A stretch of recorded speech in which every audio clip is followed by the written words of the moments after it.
Hi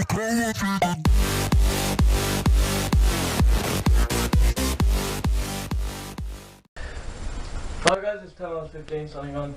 Today I'm going to be doing another video on my Lego Crossbow V2. Sorry I haven't made a video in a while. I'll probably do another update video on all that lot. It's kind of long to explain the amount of problems I've had, so let's get into the video anyway. So what you're seeing at the moment is my Lego Crossbow. This is the main body of it. It hasn't got the arms on it or anything like that. So let's first of all build it. So to build it, you're going to need the actual body itself. You're going to need the bow arm, which is here. It's two arms but connected together in the middle, and that's going to be attached to the front of the gun. So this is the stock. This is the post of the stock where the butt goes onto here. So you're going to need that. Here's the actual butt to the stock. This one is extendable, so you can move it back and forth. It doesn't move back that far, but it does make a difference. Here is the scope with the iron sights attached to it. This is the scope. For the same scope as used in my old crossbow. That was the only thing that survived from my old crossbow, so that's that. You've got your reflex sight as well. Just a little tiny scope, just a smaller version of this scope. You're going to need the muzzle, which directs the bolt forward, and so it doesn't go flying everywhere. You're going to need the ammo as well. I've got 4 bolts here, 2 big, 2 small. Doesn't really matter how big they are. I'm really not sure what the size actually does. So yeah, and I've also got the iron sights here as well. Just a simple little iron sight. I'll show you those close up in a bit. Probably do some pictures and stuff like that, put them on screen as I'm talking, if I can. I'll show you if you can do that with Windows Movie Maker. I hope you can. And here's the front iron sight, here's the rear iron sight. And so let's very quickly build this whole thing now. I have no idea what that noise was, sorry. Anyway, so first of all you're going to plug the butt to the stock in, and the stock in. There's a nice little space in the bottom of it here, and so you're just going to put the thing in here, plug it in nicely there, and then you're going to put the cover over it. Don't worry about that. You're going to put that on it, so that completes the back of the gun. That's the dog barking in the background, sorry. And then you're going to put the butt on. To put the butt on, you take out this grey piece, and then you take the butt, once again can't see, and then you put it into here, onto the stock, and click the grey in. So now you've got a nice crossbow, and let's now put the bow on themselves on, and yeah, that connects via 4 connection points at the front. You got 4 peg holes in there, and you got 4 pegs on the actual bow arm itself. I'm not sure if you can see that again, because it's so annoying. And so that's the bow arm itself on, and now you're going to put the muzzle on, which goes on right above that. And what that does, it directs the bullet forward rather than it going and just flying off anywhere. That's through the sniper scope, and that's the external of the sniper scope. Looks very nice on the crossbow. This is a small reflex scope, and that just simply, it's the same crosshairs as the sniper scope, just a lot smaller, a little bit of closer range. And finally down the iron sights as well. These are probably the best iron sights I've ever done, and so I'm very proud of them. You can see down there very nicely, and they look cool. So now I'm just going to be quickly just talking about the gun itself. the mechanism is the same mechanism as I used in my LG AR1 and the original crossbow I made. Very simple, very nice. Just this little bit here, sorry. You put the elastic band on that and it just fires. The bow arms, they're not exactly the most realistic things, but they work, and it's very nice just being able to have crap on them. They're very powerful, and well, the elastic band is attached to them. I've got wheels on the sides of the crossbows of the arms themselves, just so it doesn't put a lot of pressure on the arms, because it gives them rotation, so they basically absorb the shocks and stuff like that of the actual thing. The stock is retractable from crap, so you just take out this grey piece here. I'm going completely blind, so sorry if you can't see it. You take out this grey piece here, and you pull this back, and then you'll see the red bit here, and it should completely cover the red bit. When that's the most it will come out, that's the least, and so you can have it anywhere in between, apart from there, obviously.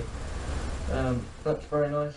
I prefer to have it like that as well, because it's just a lot more comfortable to hold.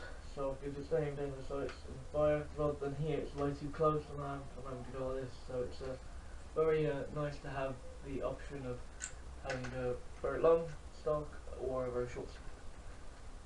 So that's nice.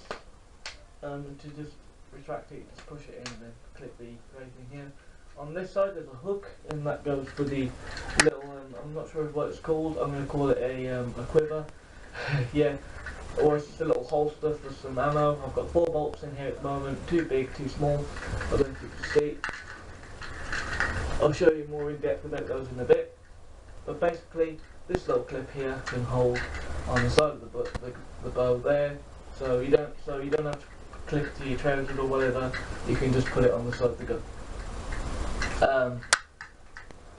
As for the handle, is a new handle that I built. It's very nice and sturdy, really on the gun, and it's quite nice just to be able to shake around, and it's not coming off at all. So let me just show you that nicely. It's very nice and comfortable to hold as well. The grip down the bottom here is Technic panels. I'm not sure where I got them. They're from the Alex RT9, actually, from a Barnacle set quite a while ago. And some of these other pieces here are just from Lego Technic go-kart that I built, that I bought a few months ago. So here is the front, the back, and it's just a very nice, it's very slippy, but it's very comfortable to hold. It's not angular, and it's not pointy or anything like that, which is one of the problems that I experienced with my old stocks and all that. It's very angular, and so it digs into your hand, whereas this, it's very smooth. It doesn't grip, you've got a nice grip to it, and it doesn't dig into your hands and leave horrible marks and pains and stuff like that. The trigger is a very long trigger, I don't know if you can see. That's just for, you know, because if the trigger was all the way up here, it would be very, very uncomfortable to hold, and it just gives a bit more leverage. So it's easier to pull the trigger and easier to activate the gun and let go of the elastic band which fires the gun. This whole section up here has got tiles on it. This is because this is the main canal in the middle is where the actual bolt goes, and then this is all just panels. Tiles, just so the elastic band can go over it smoothly rather than getting stuck on any studs. It's open top because when I had a roof on it or whatever, when I had a roof on it, the bolts would create friction with the roof, and I didn't want to raise it. I didn't want to raise the top of it, and so basically I just took it off, and it's actually a lot better now because there's no friction or anything stopping it. It's just the power of the elastic band. And a bit of friction from the tiles, obviously, but it's just that now, rather than it getting stuck on a load of holes on the way down.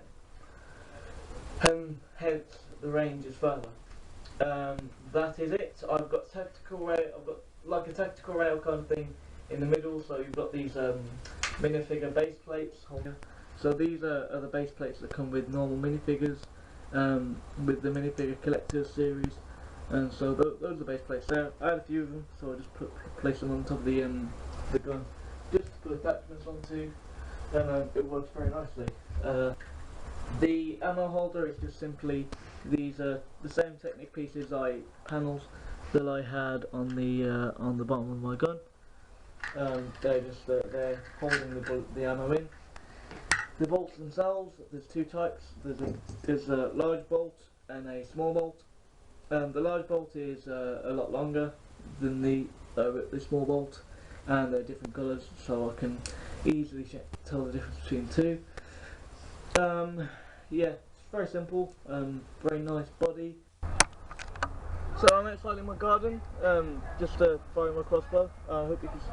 So if you can see that little shed down the garden, I apologise for the crap gardening skills. So I'm just going to fire 4 shots, which I have here in my quiver, and I'm going to fire them right down towards that shed. To load, you just simply get the elastic band and pull it around the black bit here, and you're ready to fire. That's it. Very simple mechanism. So I'm going to try big yellow bolt first, and then I'm going to two big yellow bolts, and then 2 small red bolts. And fire. So I hope you saw that skip. That one skipped a bit.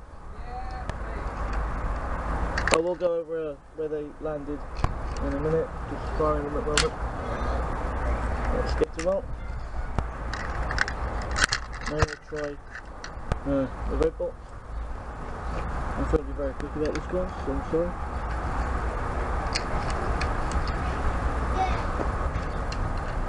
And fire. That one actually went a lot further than the 2 yellow ones, which is kind of weird. I'm really hoping you can see all this guys. And fire. And so now, let's examine what happened. Sorry. And so, the first, we got a grouping of 3, which is all of it on the same line. So we got the red one there, a yellow one, and a yellow one here. And the other red one actually skipped here and went down into the bushes down here, which is really annoying, but I'll get it soon. Oh, there it is, look, I can see it. And it landed down there. And so, let me just show you the stool. That was where I was taking the shots from. You can see my little camera stand on there.